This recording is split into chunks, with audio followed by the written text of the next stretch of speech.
What's going on, people? So, today I want to go back to the topic I've recently been discussing of how I may go about practicing chordal bits of musical material, specifically with a focus on the body component, as I like to say, or in other words, from a technical perspective, and developing a confident ability to execute an idea in a way that it truly sounds good and you generally don't have to think about it too much.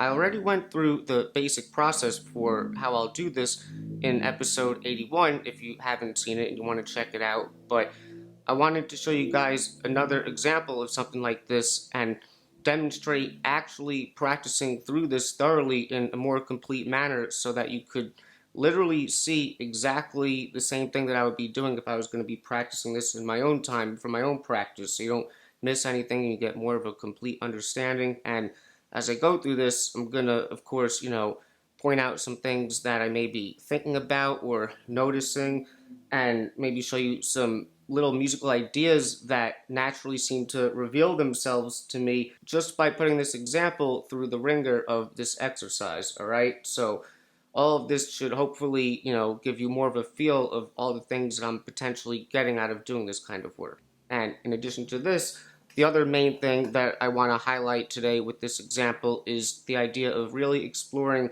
the range of any given musical idea, especially chordal ideas like this one I'm about to show you, and how we can really learn to appreciate the potential that there is in doing this sort of thing. There's a lot of, untapped things, I think. I think this type of idea can oftentimes be overlooked by guitar players, maybe because it's seemingly pretty obvious or primitive, but if you actually explore this component of any given idea, you may, be pleasantly surprised to find a lot of ideas that you didn't think, sounded so fresh and different and not necessarily so basic, even though it may be coming from something that you may perceive as originally being more basic, alright? So that's all I'll say on that. Let's get into it now. So the example here is this short one-bar fragment that again is something that I took from my comping example for the Charlie Parker tune Confirmation that I spent a bunch of recent videos breaking down for you guys, and I'll include a link for the PDF to that whole thing if you want to check that out as well. And this is in bar 4 of the example, or really just bar 4 of Confirmation, and basically this is what I play. 1, 2, 3, 4. Right? So that's the main fragment we're going to be dealing with today. So at that part of the tune, the basic harmony is really just like a 2-5 leading into like a 1-7 in the next measure. It would be like in the key of B flat, like a C minor 7, an F7, and then like a B flat 7, like a tonic dominant. In the song, it's really like a 2-5 to the 4, but that's not going to matter in this case, alright? So here's what I'm playing. For the C minor, I'm playing on the downbeat of 1, like a dotted chord, or no, a half note, but it's a short articulation. I'm playing this basic C minor 11 voicing, alright? Basically like the C minor 7, but I substituted out the 5th for the 11, alright? And then for the 5 chord, I'm playing this. This is like a F7 sharp 5. It's got the flat 7 in the bass. On this string set, I'm playing it like this here. You may not recognize it as a stock shape, but it actually kind of is. Like if you thought F7, like the shell voicing, and then you just omitted the root, and then added the sharp 5 and put the root on top, that's basically what the chord is. I'm just playing it here, alright?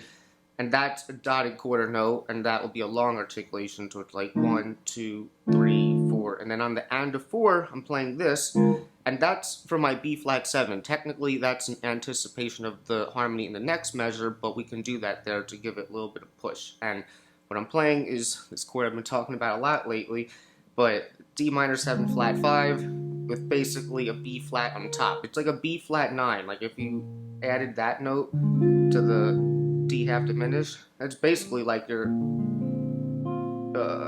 B flat 9 chord, alright? I'm actually just putting the root on top, alright?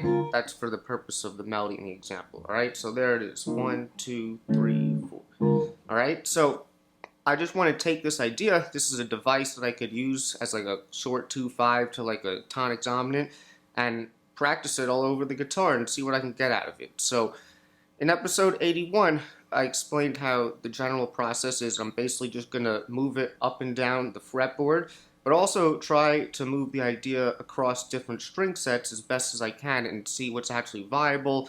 And, I may have to adjust some things, but see what I could do with it, all right? Just by putting it through the ringer here, all right? So I'm going to start with the string set in the way that I'm basically playing this right now. It's like a shape, essentially, or a figure. When I practice this, even like this was my original starting key, if I'm going to start in this string set, depending on what direction I'm going to go on, or go in, I may like start the idea up here regardless and like come down and then continue going down the other string sets. But just for clarity, I'm just going to start exactly where I started here.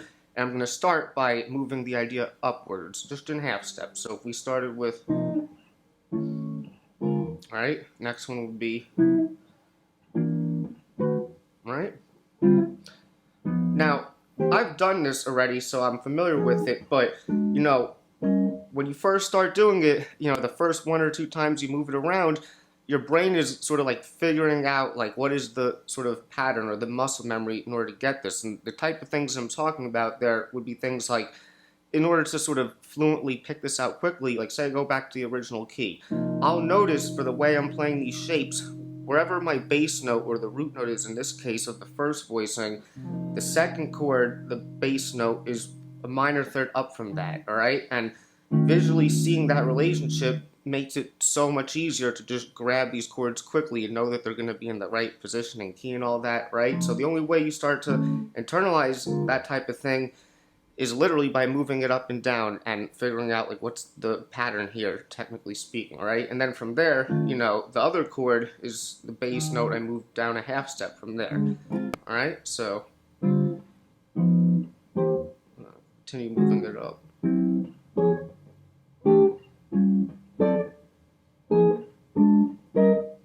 Now already, as I move this up, I'm going to talk a lot about the range in this video.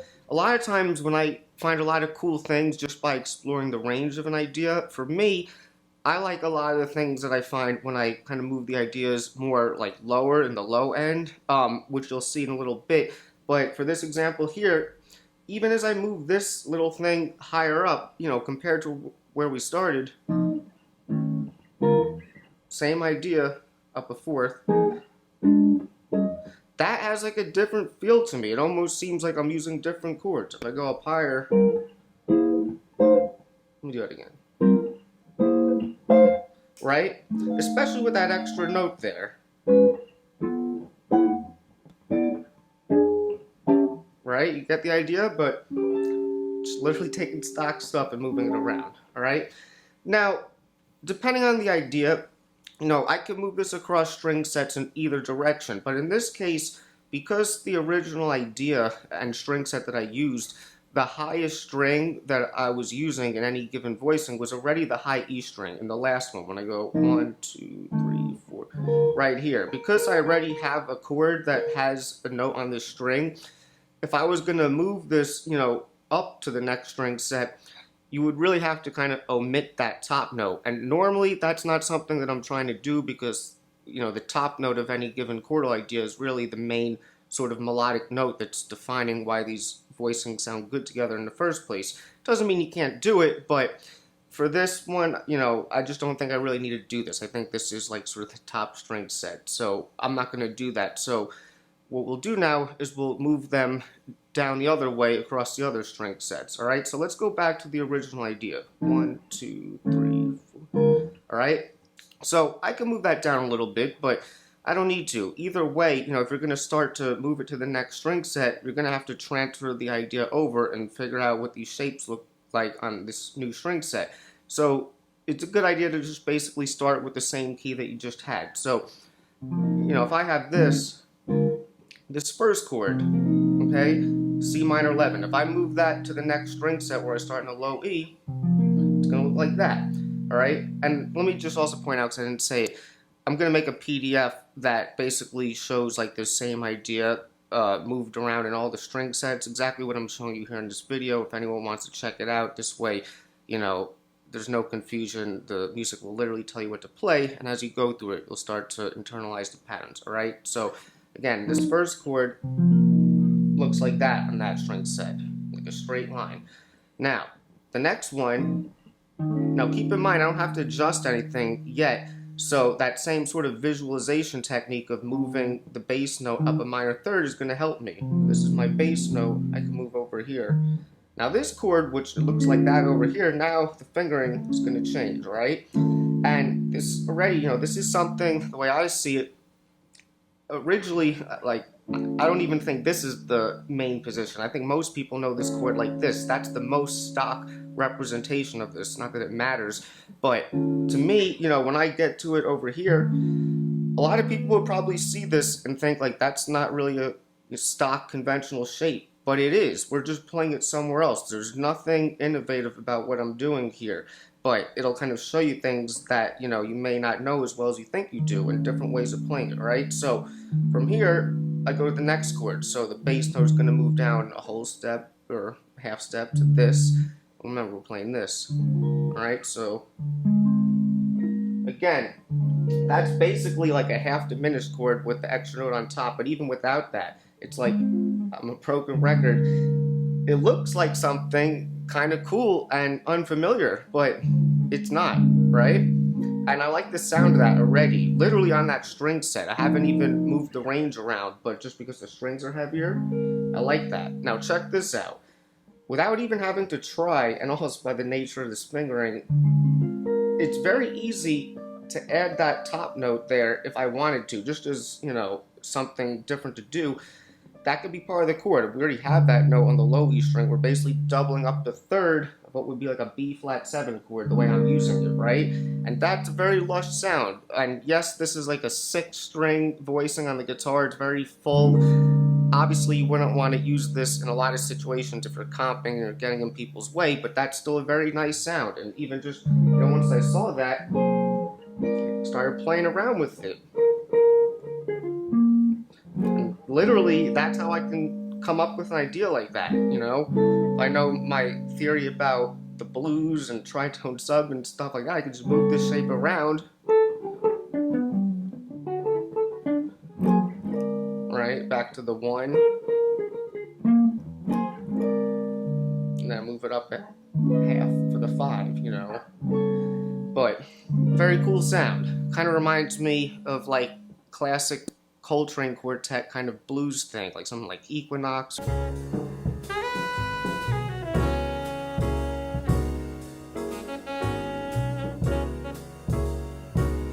Mr. Day.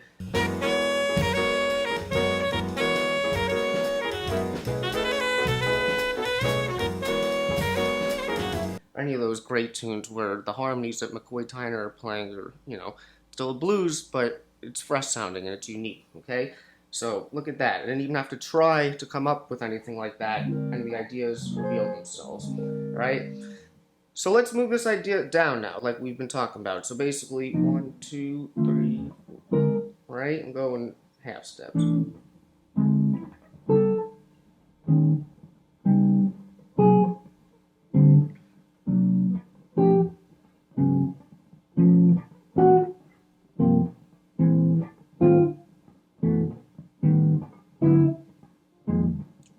Alright, now that's probably as low. I can go to the open position, but that's pretty much as low as I could go there. Now, as I went through that, hopefully you can start to hear like the sound and how it's, I don't know if I would say it's changing, but listen to what that sounds like. We all have our taste, but I love that type of thing, okay? And it's really fascinating to me that it's literally based off the same exact idea or shape, but it just doesn't sound the same, all right? And not that it needs to be analyzed, but when you take chords like this, especially when you start bringing them into the lower register, especially the high parts of the chords, if that's what you're mainly dealing with, because especially like in this example, like the second 2 chords that I'm playing, like this one, these 2 are technically like rootless, or don't have the root in the bass. So in a way, you can kind of think of them as like upper structures, sort of. So when they start moving down to the lower register, you're not used to necessarily putting that part of a chord in that sort of voicing down there. So it kind of creates a different sound. And conventionally speaking, a lot of times we don't necessarily want to always put those notes in the low register and have them be more melodic, and you have to consider the space, the entire band. You don't want to get in people's way and all that. But just as a unique sound, and depending on the context, a lot of times there's nothing wrong with, taking those sorts of upper structures that are usually in a higher register and playing them lower and utilizing them the same way, but sort of getting a completely different sound and feel, right? Because we don't usually think of like putting those parts of the chords down there. And, not that it needs a comparison, but this kind of sounds like, this classic Kurt Rosenwinkel example that I'm sure we all know. However it goes. But those chords, if we were to analyze them, they could be defined several different ways, but I kind of see those structures as something that we may be more used to kind of like seeing in a higher register, right? So rambling, but I digress, right? So you can kind of hear the beauty of the ideas you can get just from doing that. So let's take this a step further now. Now, even though we have our lowest note is starting on the low E string with these, it doesn't mean that we can't necessarily take them further to another string set. It just means that if we do, or if we want to, we're going to have to eliminate notes off the bottom, and that's still okay, all right? So let me show you what I mean. If I want to take this and move this to the next string set, well, what do we have for the first chord? We can't move the bottom one like I just said, so we have to omit that. So we're left with, all right, it's basically like a dominant 7 sus4 type of thing, right? So we can move that over here. All right, now, what's the next one? After that, we have, so we're gonna have to eliminate the bottom one again, and we're left with this augmented triad. So this becomes, all right? And then the last one, if we had we gotta eliminate the bottom one. So now this one had an extra note, but the top of this is basically like a, 6/9 type of shape. We're not using it like that, but if I move this, right? So that whole idea now becomes, right? So we can move this down now and get even more mileage out of the range. All right, now, in terms of the visual and how moving it around is going to help you pick out this idea quickly, notice it's like wherever I'm starting, it's like almost like a dominant 7 sus4, like I said before. It's not the root of the chord the way we're using it anymore, but it doesn't matter. Whatever a note in the bass is, I'm going to think, okay, go up a major third, and then play an augmented triad, okay? And then from there, you're basically going to take that bass note and lower it down a half step, and then the rest of it is like a 3 in a row bar, right? That's the idea. And, even though we're sort of eliminating that note, because we're still sort of keeping these constant structures from what we started with, the main function of how they can be used is still the same, all right? It creates sort of a different sound if we're taking notes out of it, but it still works just the same. And yet, again, it may not look at this point like we're dealing with these very conventional ideas, but that's what they come from. And it seems like something that's hip, where it's like, oh, who would think to do that? To play like a, dominant 7 sus and then go up an augmented triad and then the 6/9, especially for the original context of how it's being used, like a 2/5/1, but you don't have to think about any of that stuff. All you got to do is logically move an idea around and see what's viable, right? So I'll move this down to the last couple, and then this. Right, now this is actually the original key, down an octave. If we started with, all right, now we're at, all right, now if that's like a sort of quick 2/5 to a B flat 7, and you want to see different musical ideas, like how could you use this? Well, first of all, that's an interesting sort of voicing to use as a B flat 7, as the flat 7 in the bass anyway. But, how can you make it sound musical? From here, if I'm thinking B flat 7 and that's like the 7, well, maybe I want to put like a tension chord in between that. So I'll think like the 5 of B flat 7 is F7, but the tritone sub of that is B7, which is just up a half step. So for my B7, I can play like this B9 chord, and I can almost go back to the B flat.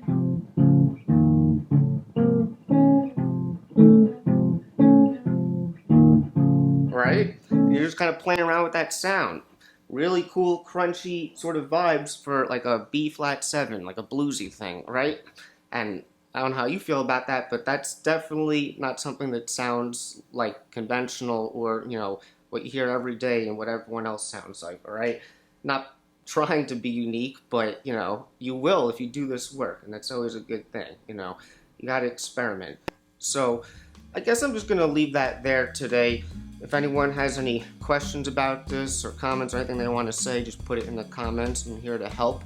And in the next episode, hope you're ready for the next episode. Hey, I think what I might do is just kind of give you a demonstration of the idea of like taking like a full sort of chordal example, not just a small fragment, and like literally showing you how you can like practice it in all keys, kind of moving around like this, but with a whole idea. And it can be pretty extensive, but it might be a good thing to see.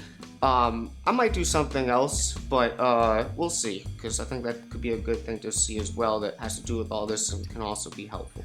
Alright, so if you enjoyed this video, I would really appreciate it if you gave it a like and consider becoming a subscriber, as well as a contributor to Patreon, where you'll get all the PDFs on this channel for only $5 a month. If you think anyone else would enjoy this channel, please share it with them as well. And that's it, and I'll see you guys in episode 86.